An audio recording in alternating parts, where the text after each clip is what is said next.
मैं भदंत नागसेन महाथेरा दसबल पहाड़ी हत्तीडोई नालागिरी बुद्ध विहार यहाँ का संस्थापक हूँ। यहाँ 30 साल से रह रहा हूँ। प्रचार के लिए पूरे भारत में घूमते रहा हूँ।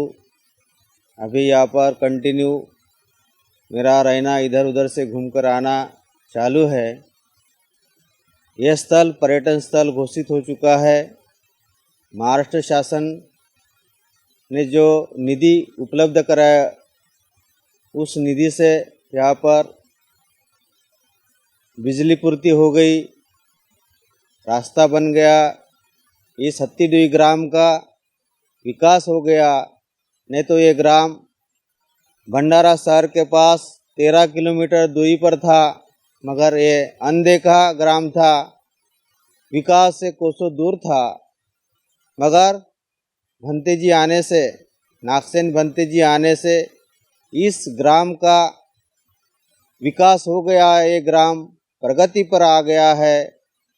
यहाँ की ऐसी परिस्थिति है, भगवान बुद्ध यानी सम्राट अशोक ने जो 84,000 विहार का जो निर्माण किया है, हुयानसांग अपने यात्रा वर्णन में लिखते हैं कि यहाँ पर 1000 संगाराम थे और 100 संगाराम और 1000 भिक्षु यहाँ पर रहते थे। दसबल यानी भगवान बुद्ध को दसबल नाम से भी जाना जाता है। 100 प्रकार के नाम से भगवान बुद्ध को जाना जाता है। सुगत, ये भी भगवान बुद्ध का नाम है। अष्टविनायक, ऐसे बहुत सारे 100 नाम भगवान बुद्ध को ऐसे उपाधि है। अभी मैं बौद्ध पद्धति से आदमी का जीवन कैसा सुखमय होता है, इसके ऊपर सारे मानवता को मार्गदर्शन देने जा रहा हूँ। भगवान बुद्ध ने जब सिद्धार्थ अवस्था में शाक्य कुल और कोलीय कुल का जो रोहिणी नदी का जो संघर्ष था पानी के लिए, युद्ध करना चाहिए शाक्यों से, मगर सिद्धार्थ बचपने से बोधिसत्व सिद्धार्थ थे, वो युद्ध के खिलाफ थे, तो उन्होंने युद्ध करने से मना कर दिया। तो शाक्य लोगों ने उनको बोला, आप युद्ध नहीं करते तो हम आपके माता पिता की संपत्ति जब्त करेंगे। युद्ध नहीं कर सकते तो आपको घर द्वार छोड़ना पड़ेगा। तो सिद्धार्थ बोधिसत्व युद्ध के पहले ही विरुद्ध थे। उन्होंने बोला कि क्योंकि भगवान बुद्ध की जो यानी भगवान बुद्ध बनने के पहले सिद्धार्थ जो थे शाक्य वंश के, कोलीय संघ यानी पहले 10 संघ थे। जो आज का जो धीमर समाज है, तो सिद्धार्थ की माता और जो पत्नी थी वो कोलीय संघ से थी। यानी आज के जो लोग हैं धीमर समाज के लोग पहले राजा थे। ये जो शाक्य लोग जो है, ये जो अभी महार जो बोलते हैं, ये भी शाक्य संघ में आते थे। तो जो बाहर से जो लोग आए, यूरोशियन जो लोग आए यहाँ पर, यानी बाबा साहब अपने रीडल्स इन हिंदुइज्म में लिखते हैं कि बुद्ध धम्म यानी क्या है। बुद्ध धम्म यानी आर्य और अनार्य की लड़ाई का इतिहास है, रिवोल्यूशन एंड काउंटर रिवोल्यूशन का इसमें लिखते हैं बाबा साहब। ये दूसरा कुछ नहीं है। तो ये जो लोग आए आर्य लोग, तो या जो द्रविड़ संस्कृति थी, जैसा मोहनजोदड़ो हड़प्पा, इसमें भी भगवान बुद्ध की मूर्ति मिली है। जा उत्खनन हुए हैं, क्योंकि सम्राट अशोक ने अपना कलिंग का युद्ध किया, उसमें 1.5 से 2 लाख लोगों का उन्होंने बलि लिया। हम पानी की बाढ़ देखते हैं, उन्होंने खून की बाढ़ बहा दिया। तो युद्ध तो उन्होंने जीत लिया सम्राट अशोक ने, मगर उनका मन बेचैन हो गया। जब बेचैन मन हो गया तो 60,000 भिक्षुओं को यानी ब्राह्मणों को वो रोज भोजन खिलाते थे और दान दक्षिणा देते थे, तो भी उनकी मन की बेचैनी बढ़ती ही जाती थी। मगर एक दिन उनके राज्य से एक भिक्षु जाते दिखा, तो सम्राट अशोक ने अपने प्रधान को भेजा कि वो भिक्षु को बुला के लाओ। वो भिक्षु आया। भिक्षु आने के बाद उनके सिंहासन पर बैठा और तब सम्राट अशोक राजा बोलते हैं कि आपका चेहरा बहुत शांत और सौम्य है, आप किसके शिष्य हो, किसकी विचारधारा आप स्वीकार विचारधारा से चलते हो। तो श्रमण मोगलीपुत्र बोला, मैं भगवान बुद्ध की शिक्षा के अनुसार मैं चलता हूँ, मगर मैं अभी नया नया प्रवजित हो गया हूँ, नई नई मेरी दीक्षा है, मुझे इसके बारे में ज़्यादा जानकारी नहीं है। तो आप मेरे गुरु से आप मिलिए। तो उन्होंने अपने गुरु का नाम बताया, उपगुप्त तिष्य। तो उपगुप्त तिष्य आए, उनको सम्राट अशोक को समझाया कि बुद्ध जीवन पद्धति क्या है। तो उन्होंने पंचशील का पाठ सिखाया और उनका अर्थ बताया। तो भगवान बुद्ध ने पंचशील जो बताया है उसको पाली में विशुद्धि मग्ग कहते हैं, इंग्लिश में मीडियम वे कहते हैं और हिंदी में मध्यम मार्ग कहते हैं। तो भगवान ने जो पंचशील जो बताया, पाणातिपाता वेरमणि सिक्खापदं समादयामि, मैं जानबूझकर प्राणी हिंसा नहीं करूँगा, उससे विरत रहने की मैं शपथ ग्रहण करता हूँ। दूसरा शील जो बताया, अदिन्न दाना वेरमणि सिक्खापदं समादयामि, मैं चोरी करने से विरत रहने की शिक्षा ग्रहण करता हूँ। तीसरा शील जो बताया, कामेषु मिच्छाचारा वेरमणि सिक्खापदं समादयामि, मैं व्यभिचार से, अनाचार से, अकुशल कर्म से विरत रहने की शिक्षा ग्रहण करता हूँ। चौथा शील जो बताया, सुरा मेरय मज्ज पमाद ठाना वेरमणि सिक्खापदं समादयामि, मैं चौथा शील जो बताया, मूसा वादा वेरमणि सिक्खापदं समादयामि, मैं झूठ बोलने से विरत रहने की शिक्षा ग्रहण करता हूँ। पांचवा शील जो है, सुरा मेरय मज्ज पमाद ठाना वेरमणि सिक्खापदं समादयामि, मैं कच्ची शराब, पक्की शराब, मादक द्रव्य, चरस, अफीम, गांजा, इन नशीली चीज़ों से अलिप्त रहने की शिक्षा ग्रहण करता हूँ। ये शील बताया और उसका अर्थ समझाया और बोले कि ये अपने ही मन से पूछना है कि हमारा मन संतुष्ट हो गया कि नहीं, खुद प्रैक्टिकल जीवन आचार विचार में लाना है। ऐसा समझाने के बाद सम्राट अशोक ने शपथ लिया कि मैं आज से, उनको अर्थ जब समझा तब अशोक यानी विजयादशमी के दिन भगवान बुद्ध के सामने उन्होंने अपनी जो तलवार थी, तलवार रखकर शपथ ग्रहण किया कि आज से मैं भगवान बुद्ध की शिक्षा के अनुसार राज्य कारोबार करूंगा। तब तालिबान गांधार तक सम्राट अशोक का राज्य था। तो वो पहला राजा है दुनिया का कि उसने रास्ते बनाया, रास्ते के दोनों किनारे पर कुएं खोदे, फल के वृक्ष लगाए कि जब राहगीर चलते रहेंगा तो वो उनको भूख प्यास लगी तो वो वहाँ पे बैठकर अपनी प्यास बुझा सके, अपने जो भूख लगी वो फल खाकर अपना भूख संतुष्ट कर सके। तो पहला राजा था दुनिया में कि जिसने मनुष्य मात्रा के लिए और जो जानवर है उनके लिए भी अस्पताल बनवाए। तो इस तरह उनको जो शिक्षा मिली, तो अपने गुरु के पास गए वो उपगुप्त तिष्य के पास और बोले कि गुरुजी, मैंने तो 84,000 विहारों का चैत्यों का निर्माण कर दिया है।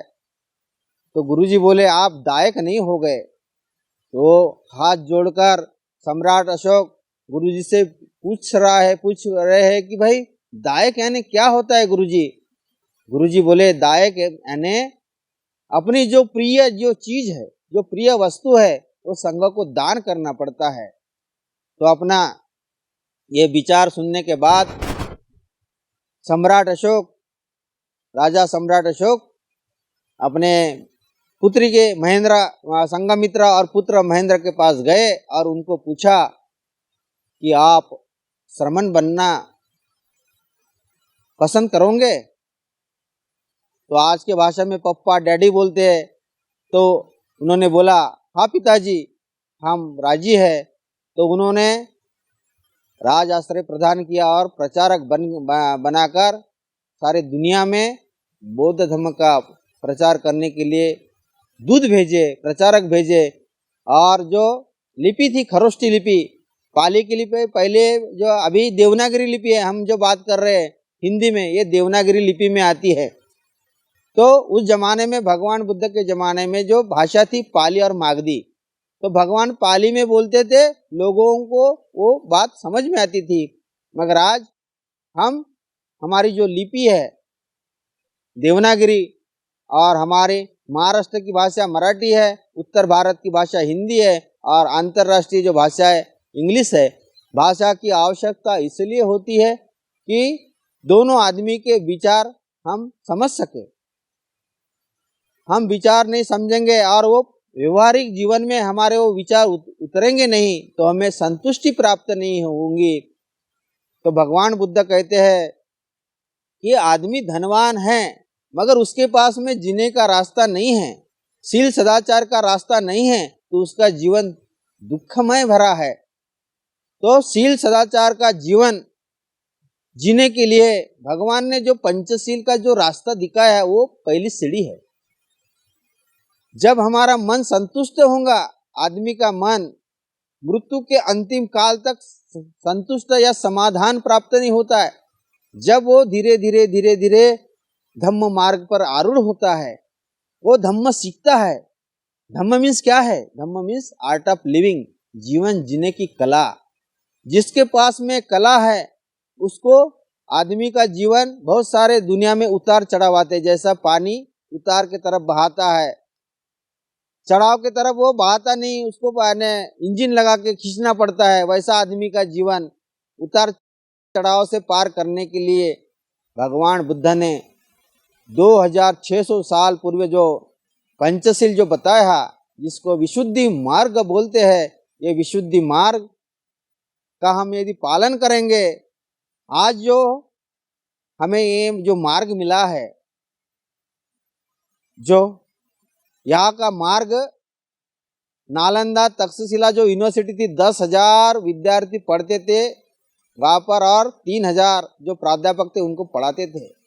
आर्य के लड़ाई में उन्होंने वो विद्यापीठ जो है नालंदा तक्षशिला दंतपुरी, ये विद्यापीठ को जला दिए, तहस नहस कर दिए, नष्ट कर दिए।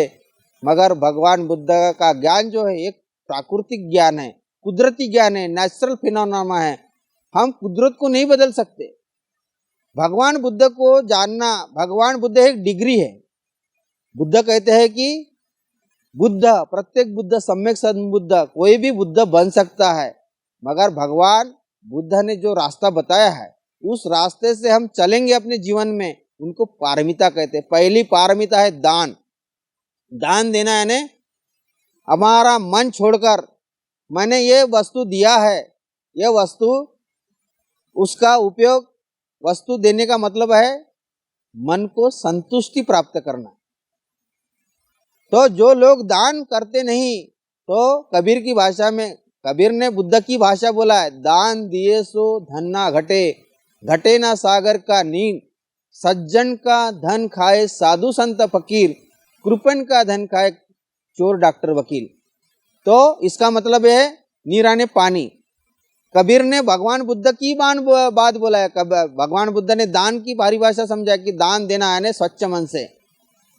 दान देने से हमारे इनर वेव जो है वो जागृत होते हैं, समाधान प्राप्त होता है, संतुष्टि मिलती है। और जिनके पास संतुष्टि है उसके जैसा कोई समाधान ही नहीं है।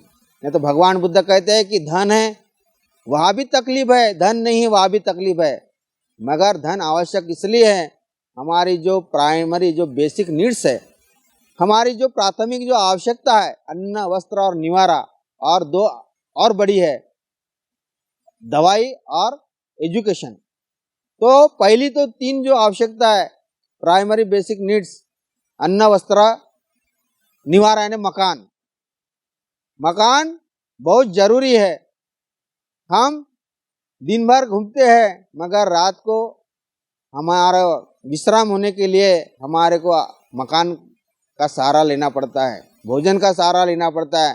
चलने फिरने से हमारा शरीर थक जाता है, क्योंकि भगवान ने उन सिद्धार्थ अवस्था में एक एक दाने पर खुद स्वयं प्रैक्टिकल किया कि भाई इससे क्या होगा, मगर उनका शरीर सूख गया था।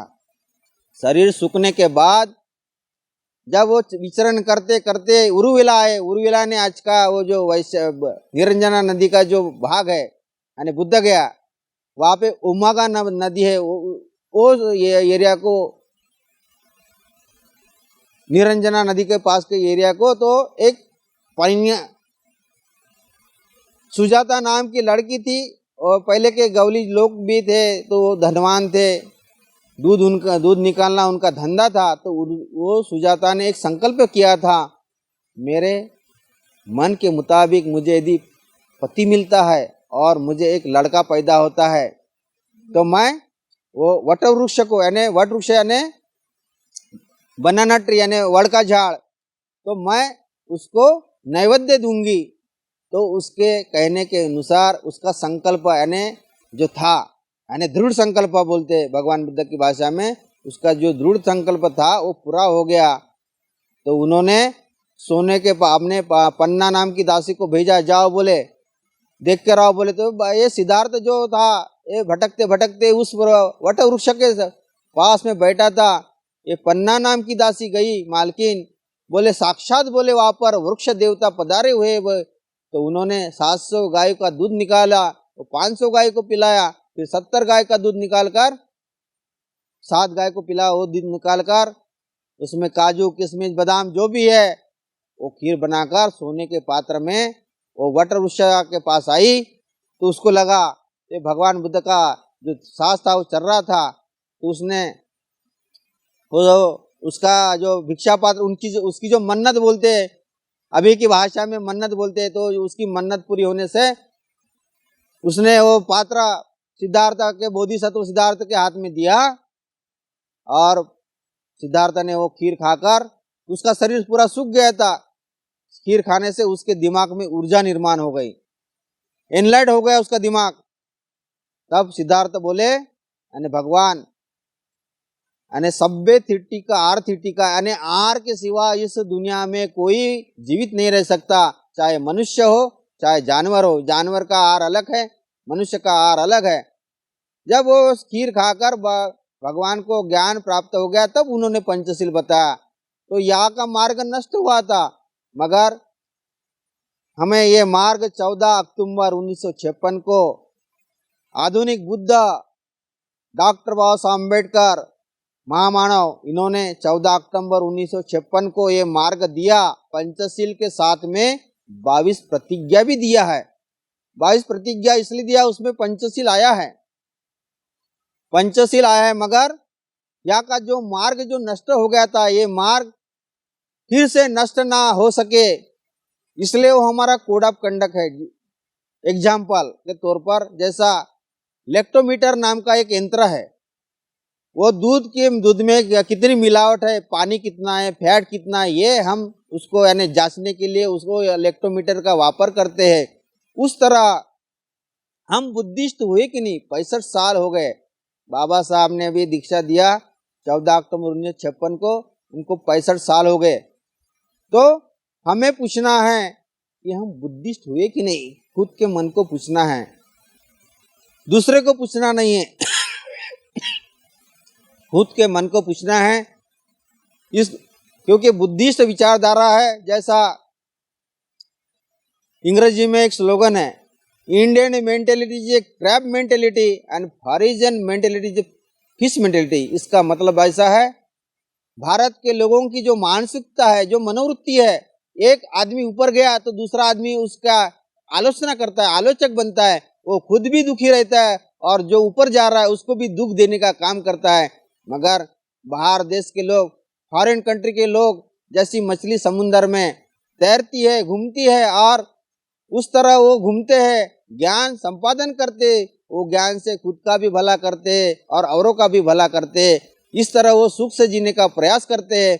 इसलिए सारा जग यानी भगवान बुद्ध एक कृषि के यानी कृषि करने वाले के लड़के थे। उनके घर में 1000 नांगर चलते थे, यानी 2000 बैल, आज की भाषा में 500 ट्रैक्टर। तो इस उन्होंने जब अपना गृह त्याग किया उसको बोलते महाभिनिष्क्रमण, यानी ये सबसे बड़ा त्याग। तो आज भी भगवान बुद्ध के जैसा त्याग किसी ने किया नहीं। एक किसान के लड़के के ज्ञान प्राप्त होने से पूरी दुनिया सुखी हो गई। जापान, थाईलैंड जैसा, मान लीजिए उदाहरण के तौर पर 9 अगस्त 1945 में 9 अमेरिका ने जापान के हिरोशिमा और नागासाकी शहर पर अणुबम गिराया। अणुबम गिराने से वहां पर घास तक नहीं उगता, धरती जल गई, बंजर हो गई, यानी बंजर यानी नापिक।